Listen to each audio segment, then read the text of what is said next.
But there are revolutionary, rebellious Black people in history besides Harriet Tubman that gave their life and dedicated their life to the freedom of their people.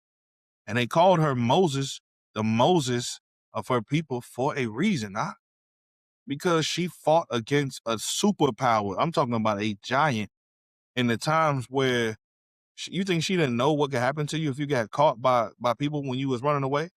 If you got caught by the white man while you was running away from their plantations, you think she didn't know what happened to you? Think she didn't know about the lynchings and the grapings and all of the type of things that would happen, to torture, and how white people used to like to eat us. You know what I'm saying? Like, she knew it. She knew all the horror stories.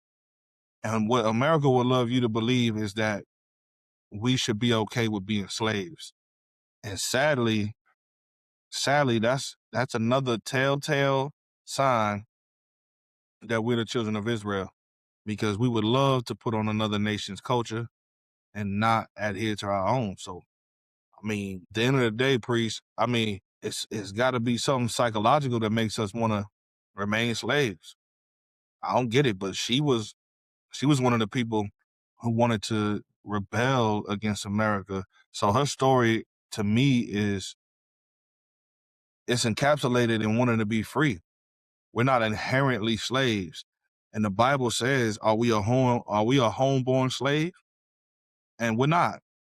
You know what I'm saying? It also says, and I saw servants on horseback and princes walking on foot. Like, we're not the people that should be walking on. We should be the number one race on the face of the earth, like we was in the time of Solomon and David and some of the great kings that ruled the nation of Israel back in the biblical times. Like, the Bible is not just a book, what they say, basic instructions before leaving earth. That's stupid. Slave people think that. The Bible are instructions that we should use while we're living on earth, not before we leave earth. If, you know what I mean? If we're going to be judged, like that acronym comes from people who believe, like a slave believes, that you got to work as a slave here in America and be a good old Negro or good old Hispanic. And then the only time you get to go to heaven or receive some type of heaven is when you die and go to see the Lord. No.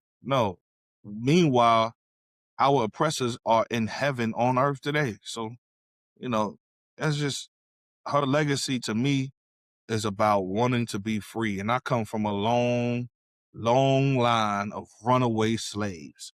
That's just a fact.